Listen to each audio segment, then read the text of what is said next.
Hello everyone, welcome to motivational vibes by Ghanshyam Jha. उम्मीद है कि आप लोग बहुत ही अच्छे होंगे।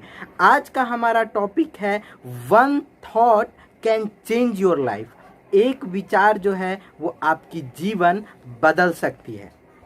एक कहानी के माध्यम से समझाने की कोशिश करता हूँ, ध्यान से सुनिएगा। एक कुम्हार होता है, एक कुम्हार रहता है जो कि गीली मिट्टी से कुछ सामान बना रहा होता है। एक कुम्हार गीली मिट्टी से कुछ सामान बना रहा होता है। तभी उसकी पत्नी उस कुम्हार से पूछती है कि तुम क्या बना रहे हो। तो कुम्हार बोलता है कि मैं चीलम बना रहा हूँ। तो उसकी पत्नी ने बोला कि चीलम क्यों बना रहे हो, घड़ा बनाओ। तो उस कुम्हार ने उसी मिट्टी से, जिस मिट्टी से वो चीलम बना रहा था, उस चीलम को छोड़ करके वो उस मिट्टी से घड़ा बनाने लगता है। तभी मिट्टी उस कुम्हार से पूछता है कि तुम तो पहले चीलम बना रहे थे, अब मुझे घड़ा का शेप क्यों दे रहे हो। तो उस कुम्हार ने बोला कि मेरी पत्नी ने बोला है कि अब चीलम मत बनाओ, तुम घड़ा बनाओ। मेरे जो विचार हैं वो अब चेंज हो गए हैं, बदल गए हैं। अब मैं चीलम की जगह घड़ा बना रहा हूँ। तो मिट्टी की बात सुनकर के आप चौंक जाएंगे और आपको बहुत ही मोटिवेशन और शिक्षा मिलने वाली है।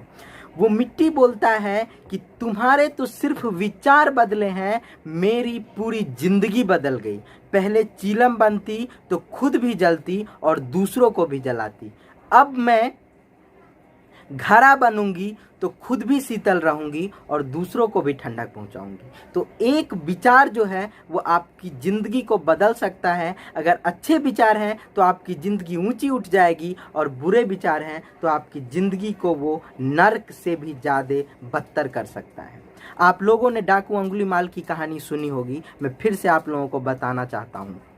डाकू अंगुलीमाल जो था वो 1000 लोगों को मारने का प्रण कर चुका था, और जितने भी लोगों को मारता था उन सब की एक उंगली काट करके अपने माले में पिरो लेता था और उसी माले को वो पहनता था। वो अभी तक 999 लोगों का कत्ल करके और उसके अंगुली का माला पहन चुका था। उसकी मुलाकात गौतम बुद्ध से हुई।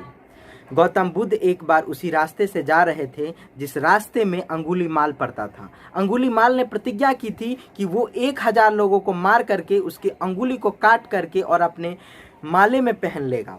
जब गौतम बुद्ध उस रास्ते से जा रहे थे तो उनके शिष्य ने गौतम बुद्ध से बोला कि बुद्ध, यहाँ से मत जाइए, यहाँ पे एक अंगुलीमाल नाम का डाकू रहता है जो कि इंसान को कत्ल करके और उसके अंगुली को काट करके और अपने माले में पिरो लेता है। तो बुद्ध बोले कि अगर तू नहीं बताता तो मैं रास्ता बदल भी सकता था, लेकिन अब तो तूने बता दिया है तो अब तो मैं ज़रूर इस रास्ते से जाऊंगा।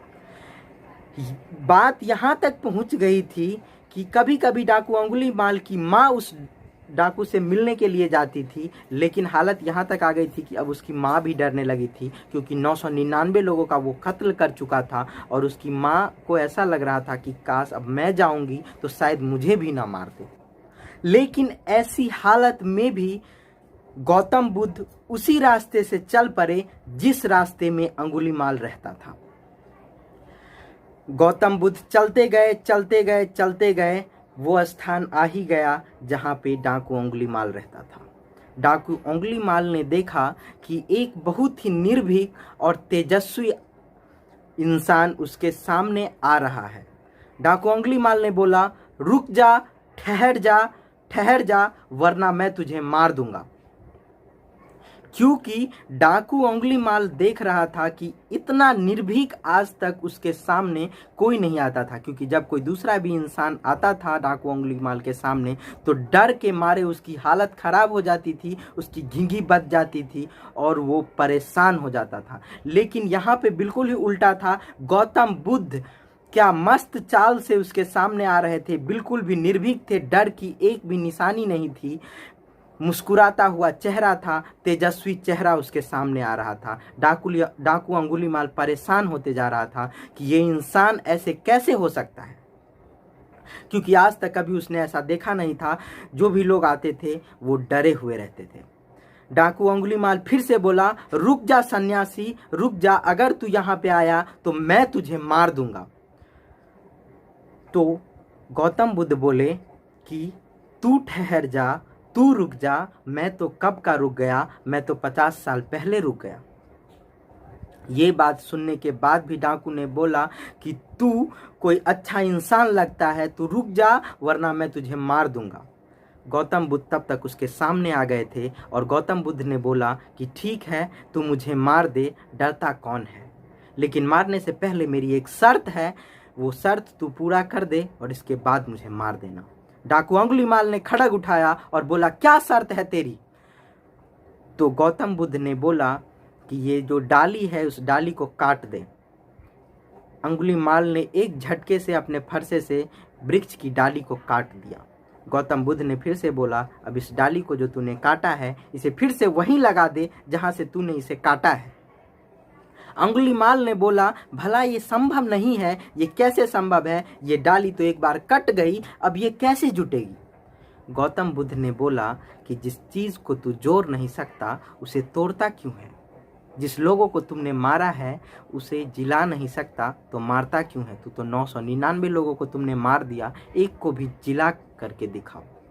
ये बात सुनते ही डाकू अंगुलीमाल बिल्कुल ही स्तब्ध हो गया, शांत हो गया और वो सोचने लगा कि बात तो बिल्कुल सही है। इतना कहने के बाद बुद्ध वहाँ से वापस हो गए और वापस दूसरे दिशा में चलने लगे। डाकू अंगुलीमाल फरसे को फेंक करके अंगुलियों की माला को उनके चरणों में समर्पित करके उनके पीछे पीछे चलने लगा, क्योंकि विचार स्पष्ट था, बुद्ध का विचार ऊंचा था, विचार पवित्र था और वो विचार उन्होंने डाकू अंगुलीमाल को दिया तो उसकी पूरी जीवन बदल गई। तो कहने का मतलब ये है कि अगर विचार आपके स्पष्ट, ऊंचे और पवित्र है तो आपके ऊपर उठने की पूरी ही संभावना है, आपकी प्रगति करने की पूरी ही संभावना है। लेकिन वहीं पे विचार अगर बुरे हैं तो आपको वो बर्बाद कर देंगे। इसके लिए मेरा ये कहना है कि आप हमेशा ऊंचे विचार रखें, हमेशा स्पष्ट विचार रखें और हमेशा पवित्र विचार रखें।